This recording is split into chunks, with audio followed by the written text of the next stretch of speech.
Joining me now is former U.S. Defense Secretary and former CIA Director Leon Panetta. We should also know Donald Trump has pulled Leon Panetta, the Secretary's security clearance. Thank you for being with us. I want to get your take on this. This note in particular that Russia now says U.S. foreign policy is aligned with theirs.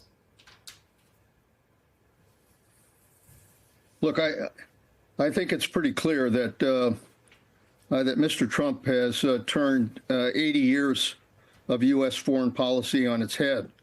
For 80 years, Democrat and Republican presidents alike exerted strong world leadership, supported our alliances, supported democratic values, and stood up to tyrants.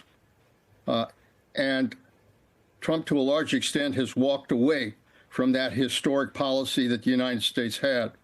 But look, I think the bigger problem is this. I don't think it's going to work. I mean, what Trump is trying to do in order to convince Putin to come to the table is not going to work if Putin senses weakness on the part of the United States. And what Russia has been saying over the weekend is that essentially the United States is in Russia's pocket.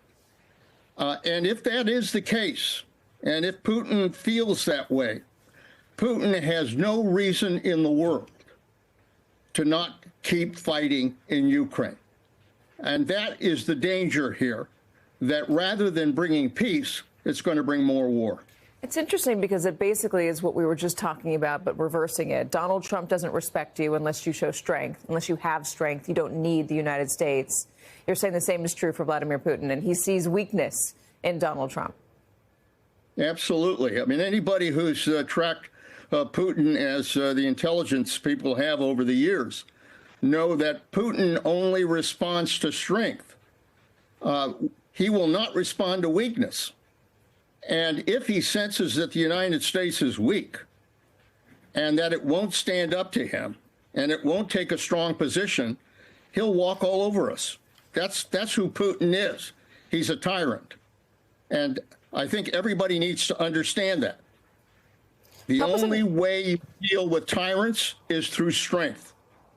Help us understand what it means for Defense Secretary Hegseth to stop the offensive cyber moves. We usually keep a pretty close eye on Russia. What does it mean to stop this aspect of it? Well, again, I think the president said that he would support Ronald Reagan's approach to foreign policy, which is peace through strength. Instead, what we're seeing is peace through weakness. That rather than standing up and protecting the United States from what Russia's doing, we're now caving in, we're surrendering, and allowing Russia a free hand with regards to cyber attacks. Look, understand this. Putin's sole goal, and anybody who's looked at Putin over the years knows this, Putin's sole goal is to undermine the United States of America and to undermine our democracy. And right now, the Trump administration is playing into his hand. One of the moments from the Oval Office meeting that Donald Trump got very agitated over was when Volodymyr Zelensky said that we're going to feel it here. We've got an ocean, but eventually we're going to feel it here. How might we feel it here?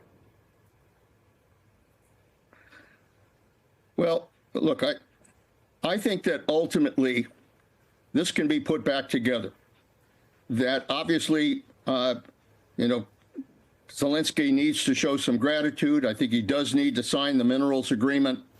I think they do have to find a way of coming back together in order to present a front against Putin and against what he's trying to do in Ukraine. So eventually, they've got to put this back together again, because the alternative is that it will not only inspire Putin to continue the war, it will, in fact, leave no other option to Europe and to Ukraine but to continue to fight.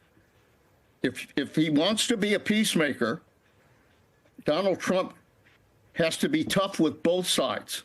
He can't just cave into one side. He's got to be tough with both sides, and he cannot achieve peace at any price. Neville Chamberlain tried to do that, and it led to a world war.